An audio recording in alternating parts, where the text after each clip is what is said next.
got some great questions here. This was a major competition. We got like thousands of questions, and these are just a few that we selected to ask you. So we'll get right into it. First question is about the sounds and smells in space. Can you describe how the various parts of the shuttle or the ISS, how they smell, and some of the sounds that you hear that might describe the environment for your followers?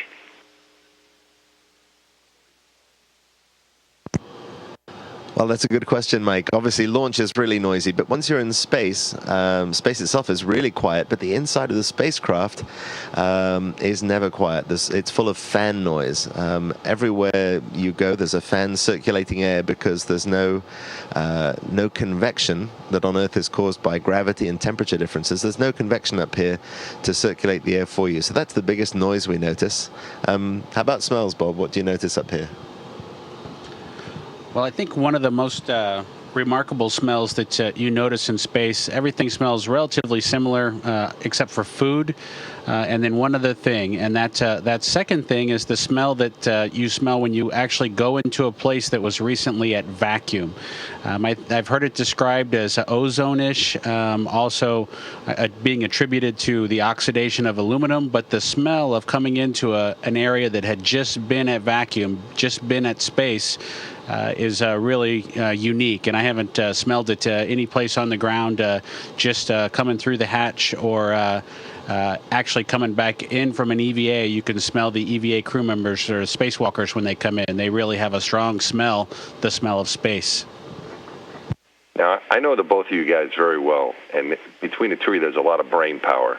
And I just can't help to follow up on that question. What do you think causes that smell of space? What do you think it is? You think it's actually space, or is it something else? I think the smell that you get is actually all the hard work of the spacewalkers who are outside. You know, they spend 6 or 8 hours, like yourself, Mike, 8 hours on a spacewalk on the last couple that you had on Hubble. They spend a lot of time outside working, and you can generate probably a pretty good odor. Okay. I have a way I like to describe that smell to people, Mike. Okay. That smell to me is to metal what the smell of toast is to bread, if that makes any sense. Yeah, that's what I always thought. It might be some outgassing going on there. All right, thanks very much. That's question number one. Question number two, we're looking for funny moments. Were there any funny moments, particularly after you first get to space? You know, anything unusual, anything funny when you unbuckle 0G for the first time? What was that like? I think we were both smiling when we unbuckled. The funny things are when things that you think you had just 10 seconds ago are gone. And there's one thing I lost. I still haven't found it 5 days later. So we're too busy to really have our humor's up at full speed, but it is amusing to watch things and people fly around as though it were their first time in a new environment, and for many of us it is the first time in a new environment. Yeah, I think one of the things I wouldn't describe as, kind of funny in the joking sort of a sense, but what was really fun for me on this flight was to see folks get to do things for the first time. And so to see Terry Virts, our pilot, start floating around and try to work his way out of his suit and deal with the challenges of weightlessness was fun to watch for me, and it was also fun for me to share that experience with him as he went through it for the first time. And for Nick, going out the hatch, it was fun for me to watch him go out on his first spacewalk and experience that for the first time. So it's not really funny in the comical sense. Nick didn't do anything comical during the EVA, but it was fun for me to be there for the first time. A couple of folks got to do those things. That's awesome. And kind of following up to what Bob started talking about with the spacewalks, for both of you, can you describe what the Earth looks like? I mean, either through the windows of the spaceship is one thing, but what was your impressions of seeing it from the spacewalk? Well, Well, Mike, I think there's two things that are really impressive during the spacewalk. The first one is just the depth of the atmosphere, and so you can see the clouds and the shadow that they cast. I don't know if you've ever had the experience of being on the ground and then had an airplane fly over you, or had a dense cloud go over you, but that shadow that it cast on the ground, and then that's something that you can really see the depth of the atmosphere and notice how high the clouds actually are. You can also see lightning. You can see cities at night. All that remarkableness that you can look out the window and kind of see through just a little small portal. You kind of have the whole horizon out in front of you through your space helmet, and it's really remarkable to take that all in. You have to take mental pictures because even the cameras that we have don't have a wide enough field of view to take all of that in. And the other remarkable part of going out for the spacewalks is again just thinking about all the people who come together to make it all possible. And so it takes a giant team on the ground to get us into space and to make it all happen. I know you had a great support team on your previous flights, and we've had a huge support team. And just to know all those people are rewarded and excited by how things are going during the spacewalk is also a pretty neat thing.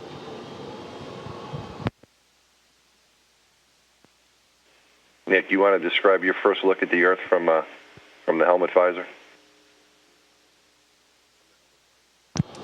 It's really hard to describe, Mike. I'll try. We went out of the hatch in the dark, so I couldn't see anything at first except the underside of Space Station and Endeavour, which were lit in floodlights. And that was beautiful enough. We got working, and at some point in that, I think Steve warned us that our first sunrise was coming up, and I looked towards the horizon, and there was this beautiful blue glow coming towards us. And there isn't much time to watch it, but the once or twice I could watch it during the spacewalk yesterday, it was just amazing. The view is panoramic, as Bob said. In the helmet, you can see so much more than you can through shuttle windows because you can see almost 180 degrees field of view. But the blue spreads across the horizon and towards you, and then turns orange and red, and the sun pokes up, and the space station is bathed in a brilliant light. It all happens extremely quickly, and of course it happens 16 times a day, and it's a really stunning sight from anywhere up here, but especially from the inside of a spacesuit. Nice job. It's hard to describe it, but you guys did really well. And following up, we have another question related to what you see during a spacewalk. Did you notice any stars while you were spacewalking?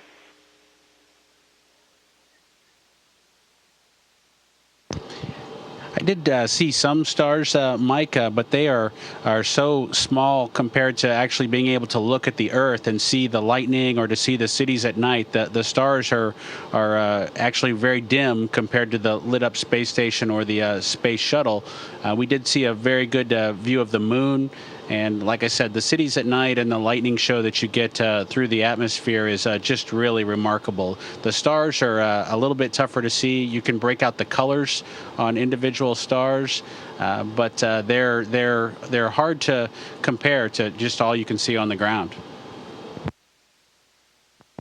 As Bob mentioned the moon, I did watch the moon rise behind Bob yesterday once. It came up through the atmosphere. I wasn't sure what I was seeing, but it literally rose through the atmosphere. So it was a white moon behind a blue haze.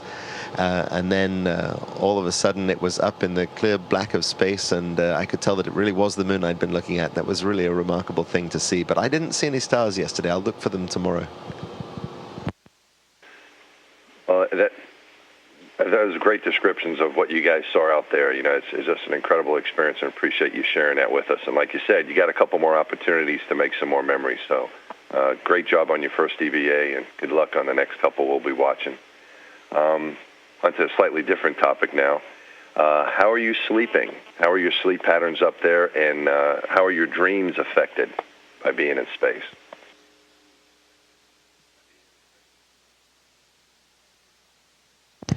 Well, sleep patterns aren't affected too much, with a couple of exceptions.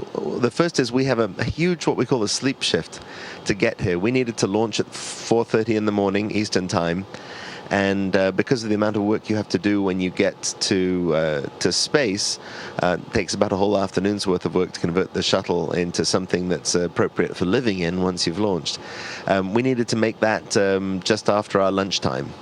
So we were sleep shifted by about 9 or 10 hours to achieve that.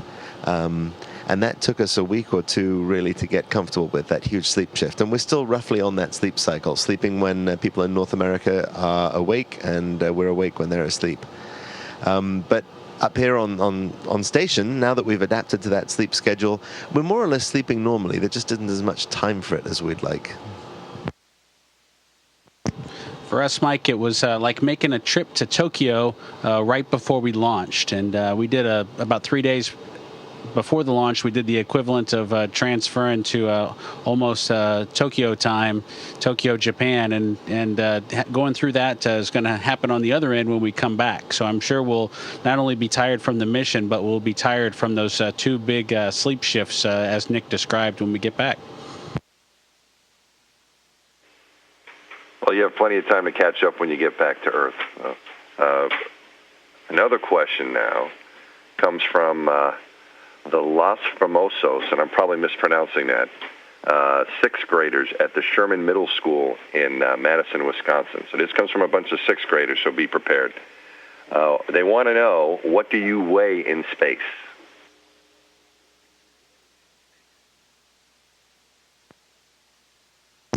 Well, for a bunch of sixth graders, they asked some pretty tough questions for us. I think Nick and I probably have well over 30 years of education between the two of us. And getting questions from sixth graders is always the most challenging of them all. But I think Nick just demonstrated, and I think that we both could show you that we don't weigh much of anything while we're up here.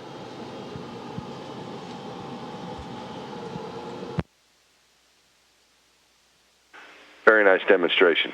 But the sixth graders will probably be interested to hear, Mike, that although you don't weigh anything, you still have mass, you still have inertia. So if you start something moving, like if I take Bob and I move him towards the camera and it takes me a second to speed him up, I have to take that same second to slow him down, because he is massive, and just as we all are, he'll keep moving in one direction as long as there's no force acting on him. So there's really some interesting physics to observe up here, not just the weight, but also the mass. Thanks, Bob. Well done, boys. Moving on to a different topic. Your meals.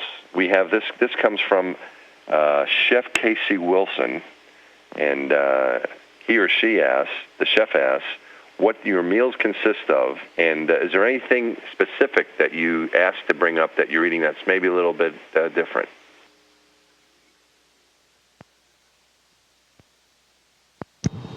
Well, Mike, I think there's always a lot of interest in what type of food we actually eat on orbit, and it's a mixture of kind of camping food and military rations and kind of dehydrated things. And so we've kind of got just about everything that you have on the ground, just in a slightly different format that we either warm up or add water to and then warm up. So those are kind of the two things that we have. So nothing too fancy as far as chefs go, because we don't get to use all the fancy techniques. We just get to add water or add heat, and that's just about it. For me, I brought up some chocolates that I like, and I also brought up some breakfast rolls and some fresh fruit, because one of the things that you don't have very much of up here, like I said, with all rehydrated or food that you just warm up, you don't get a lot of vegetables. So it is nice to taste citrus and taste fresh vegetables during the week or two that you're actually on orbit. And when we arrived with for the station crew, we actually brought them quite a bit of fresh food. I don't think you can see any more of it here. Actually, you can. There's some of it stowed right above Nick's head up here. There's some oranges and some apples and some avocados and some lemons. So a lot of fresh fruits that only get delivered when there's a Progress vehicle arriving or a space shuttle arrives to drop some of these things off.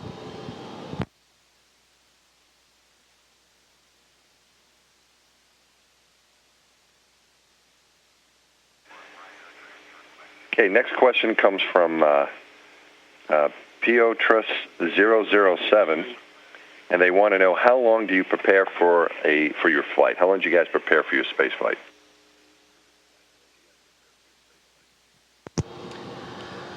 Well, we've been training for about a year, Mike. We got assigned to this mission, I think, in December of 2008. So we trained for just over a year before we launched. But in a way, we've been training for this for all of our lives. Bob and I are both engineers. Bob's an Air Force flight test engineer, and I'm a civilian mechanical engineer, as you know, because we were at school together. But we have literally been training to be astronauts for the last 30 or 40 years through our education. One of the things I was struck by yesterday when I was doing my spacewalk is that I think you probably can't feel really comfortable hanging from a space station 200 miles above the planet, going about 18,000 miles an hour, unless you're really confident in the physics that you'll just keep going around the planet and won't fall. So in a way, I think we've been training a long, long time.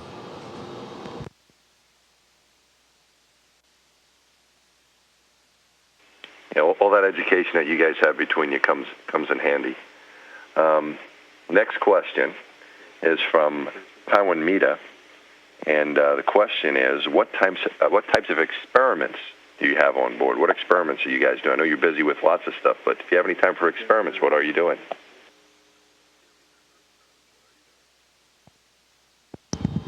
Well, Mike, we do have a couple of experiments with us, and most of them are biological in nature, really, as far as our flight goes. The space station is doing quite a bit of additional work.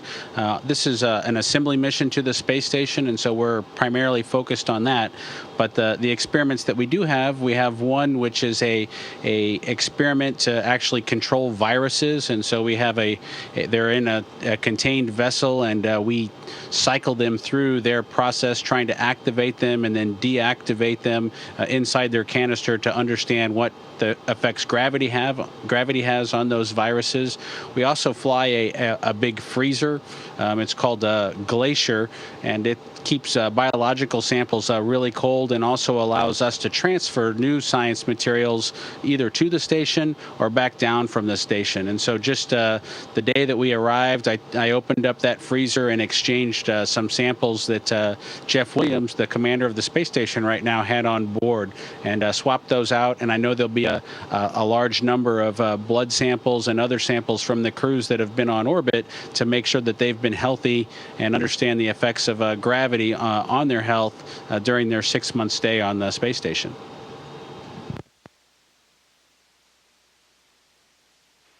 Boys, I think we have time for one more question, and this one is pertinent to our twittering in space. This comes from Rich V. Miller. He wants to know, what kind of computer do you use to send your tweets? And Nick, are you able to tweet from space?